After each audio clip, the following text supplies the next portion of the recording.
Hello, everyone, and welcome to episode one of the Highbury Standard. My name is Javi. I am an Arsenal fan, unfortunately, and you may have known me from AFTV. Became a bit of a fan favorite during the fan zone era. I would call in very often. My clips would be shared around, and I was also a regular on the Spaces. Even had the opportunity to sort of go on preseason tour with the guys from AFTV over here in the States, did some vlogs and fan clips after the games, and had an opportunity to hang out with him, which is, of course, very appreciated. But I've been thinking about doing some content for a while, and given some recent turns in my personal life where I can work from home, it felt like the perfect opportunity to go ahead and get that started. And I felt like episode one was would be a good idea to do right after this EFL Cup defeat to Man City, in which we lost 2-0. So that being said, let's go ahead and dive right into it. The immediate feeling that I had, of course, was anger and disappointment and just, generally being very upset. And it wasn't so much that we lost this EFL Cup final, because let's be real, it's not a very prestigious trophy. It does not, define your season. But it was an opportunity to finally change the narrative around Arsenal. This narrative that this is a team that can handle the pressure, that always sort of, finishes second, that is always the bridesmaid, never the actual bride. And it was an opportunity to finally change that narrative, especially when we have so many competitions to compete for. And it sucks that as a fan, that narrative still surrounds the club and that it persists. And so that was like my immediate disappointment. But after I sort of put that to the side, I was able to look at things objectively. And the only real conclusion I was able to take away from this is that, one, Arteta got this very wrong, and he's been getting this wrong for a while now. And tactically, he set up his team to fail. Now, there was a lot of factors that went into that. Of course, there were some injuries. He couldn't perhaps field his ideal 11. But as a manager, you've had 7 years to build a squad that, despite a few injuries here and there, you should still be able to actually field something that looks like a competent and technical squad to compete in a cup final when you've been there for this long and you spent this much money. But even then, you have to have the ability to adjust tactically when things aren't going your way. And he failed to do that, and perhaps that's where I have my biggest criticism. And so I want to just very quickly go ahead and kind of analyze exactly what we saw in this particular game. Let me change the layout here and dive right into it. So this is pretty much what we saw. We saw Arteta basically field what looked like a 4-4-2, and Guardiola basically had a whole entire blockade here in which he was not pressing our center backs and our keepers at all. And he was just more than happy to basically prevent any balls from being played through to either Rice or Zubimendi. He wanted us to go long either to the fullbacks or to go up top to Gyökeres and Havertz. Now, the immediate issue that you have here is that when the ball gets wide to, let's say, an Nketiah is a very decent, defender, but he's not a great ball carrier. He's not exceptional on the ball. He's a center back playing as left back because, he's smart enough to play there, but that's not where he really shines. So when he gets the ball and he needs to kind of drive into the open space here, doesn't really have that ability. Instead, he gets pressed, and what happens? There's no real outlet in the middle of the pitch. If Rice wants to step into position and that ball gets lost, then now you have basically 3 versus 1, okay? And you leave yourself very, very vulnerable. Or you have to have a very flat pass to Trossard in which Nunes is on him, and then, it's very hard to escape. So that's the first issue that you have with playing out wide, and of course it's a very similar situation when you go out wide to Ben White, for example. But the next issue that you have is that if you want to go long and try to win the aerial duels with Gyökeres and Havertz, even if you do happen to win the aerial duels, what happens? Who's going to win that second ball? They collapse here and you have 4 versus 2. You're never going to win the second ball. So that's what was happening basically the entire match, and it wasn't working out. So the first thing that Arteta needs to do and needs to realize is, okay, how do I get out of this? Well, just by looking at this, you can tell there is this open space here that is just left vacant. It's a no man's land. And we need to find a way to get players in there to actually give us an outlet to either win the second balls when we go long, or to at least when the ball goes out wide to our fullbacks, we have someone who can then play it inside and link up the play. Now, one of the easiest things that you can do is that you can actually chuck in a striker who is capable of and feels comfortable to actually drop in to the midfield and come collect the ball. Jesus is one of those. We both know Havertz and Gyökeres don't have the same kind of ability to play with their back to goal, dropping deep into midfield and linking up the play like a Martin Odegaard, for example. But Jesus does have that technical ability, and he's on the bench. That's one solution. Another solution that you could have done is that you could have played Miles Lewis-Skelly, which we all seen in the second half of last year, who is very capable and feels very comfortable to collect the ball, run into the midfield, and actually carry the ball forward. So if he were to receive the ball, not only does he now have Jesus as an option, but he can actually drive the ball into midfield, and he feels comfortable even if he does get pressed, he can get himself out of it. Or he can just very simply tuck inside, acting as an extra midfielder, and now you have a direct outlaw. So that kind of then forces either Silva and Rodri to come a little bit deeper, which of course frees up space here, or what you ideally want is that you want to be able to force these guys back here to kind of have to drop back into the midfield to kind of, balance out the numerical superiority that we have now gained, and now you're freeing up Rice and Zubimendi to actually be able to play off from the back. Either works. And if neither of that is working, you still have Norgard on the bench. You can take off Gyökeres, and you can actually play now with a three-man midfield. You can have, Skelly inverting, Jesus dropping in deep, and now you're at least giving yourself an opportunity where you are, trying to kill them, because they're playing with essentially 2 midfielders and 4 attackers. So how is it possible that we're playing with a 2-man Man City midfield, and yet somehow we only had 37% possession and we can't dominate the ball at all? It's unacceptable. So Arteta had a couple of different solutions that he could have employed here to actually try to do something about the situation, and he failed to do so. He failed to adjust. It took us being basically 2-0 down before he was able to make that substitution. And yes, it was a goalkeeping mistake by Kepa, but we were under the cosh since the 15th minute. You can't be waiting until we go a goal down against a Man City side to make an adjustment. That adjustment should have been made right away, and you did have players at your disposal to go ahead and at least do something about the way that Man City was setting up to stop you.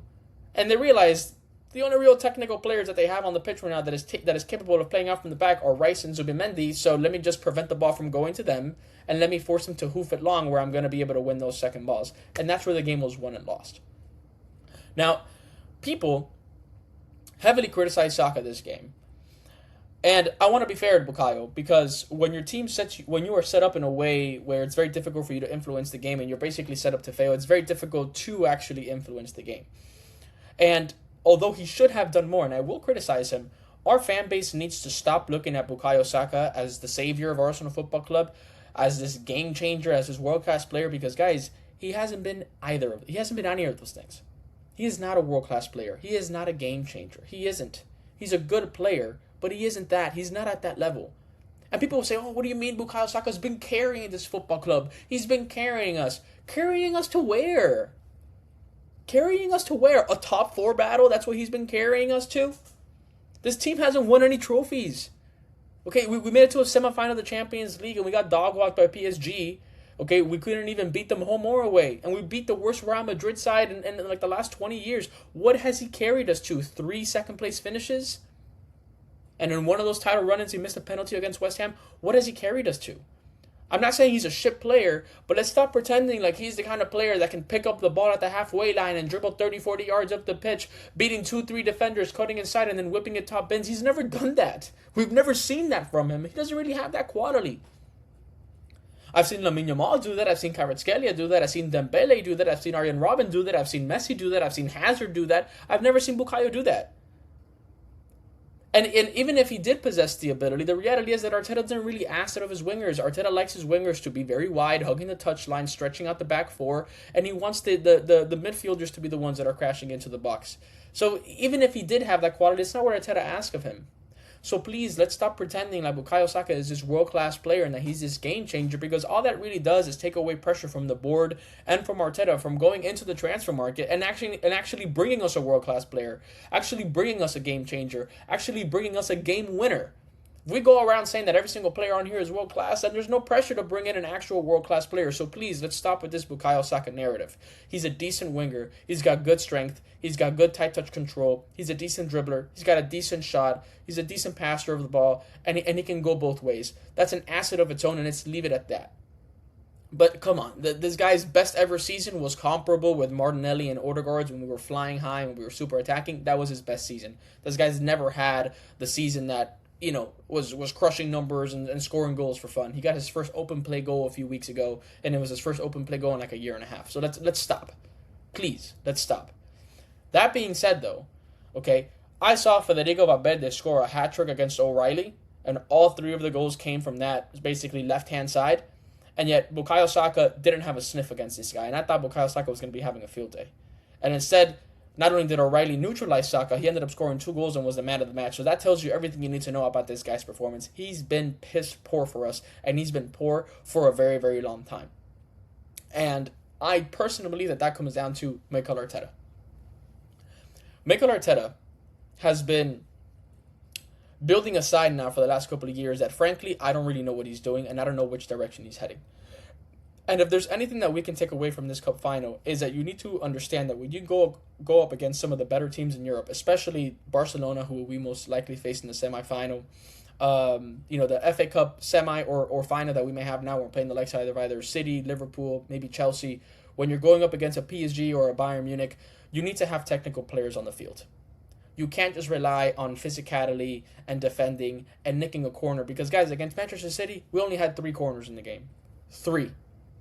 It's very easy to have a very defensive, physical, very conservative side when you play against mid-table to lower opposition in the Premier League and you're relying on the quality of your players to nick a goal. But when you're playing against some of the best players in Europe who do have your quality and they overrun the midfield with technical players, you're not going to touch the ball. You're not going to touch the ball. And I'm sorry, it shouldn't take a simple injury to Martin Odegaard for us to have to show up playing a 4-4-2 in a cup final. That's embarrassing. Having 37% possession. It's embarrassing. And don't tell me Eze is a midfielder, because he's not. His best position for us is on the left wing. Havertz's best position for us has been as a number 9. Milko Marino's best position for us has been as a number 9. Victor Gyökeres' best position for us has been on the bench. We have Rice, Norgard, Zubimendi, 3 players who are very defensive players, and Odegaard is our only creative/attacking midfielder who actually has some technical ability. The only one. That is unacceptable at the highest level. That is unacceptable. So we find ourselves in a position right now where we are praying for Martin Odegaard to come back and be healthy so that we can at least have a midfield of Zubimendi, Rice, and Odegaard that has enough technicality and physicality and ability there to actually give us a platform to attack and compete in Europe. But Arteta has been relying on such physical players that we are being starved of technical attacking players. Our most technical players are our wingers, and they are hugging the touchline, and they are so wide on the pitch that they can barely influence anything that's happening in the middle of the park. Okay, they were playing Eze out of position or Havertz out of position, or asking Gyökeres to do things like linking up the play in midfield when we know he doesn't have the ability to do so, and we're playing center backs as fullbacks. So something needs to be done here about Mikel, because this is the perfect opportunity, and this is probably the best opportunity that we will ever have in a very long time to actually be able to win multiple trophies. We should be a shoo-in for the semifinal of the Champions League, facing one of the worst Barca sides in recent years. We are a shoo-in for the semifinal of the FA Cup, and we have a 9, maybe 6-point lead, given the fact that City has a game in hand in the Premier League. We should be competing, and we are actually, by the bookies, by the odds, the favorites in every single competition. So Mikel, please use these next 2 weeks to either, pray to Thor to bring back Odegaard from his injury, or do something different tactically to get the best out of the players that we have. Maybe have Bukayo Saka, Martinelli, or Trossard or Eze inverting instead of being so wide on the touchline. Maybe play Lewis Skelly so you have an extra sort of technical player who's capable of driving and creating in the midfield. But please find a way and find a solution to have more technical players on this pitch who can actually influence this game and can actually influence the areas of the pitch that we need, which is the middle of the park, which is where we are toothless.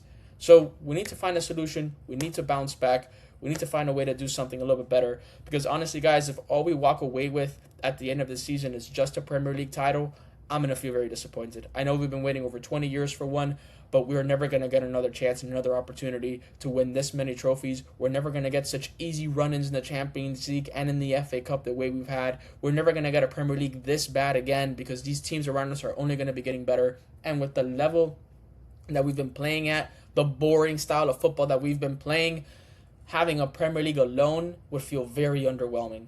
So I really hope we do something a little bit different, and I hope things change.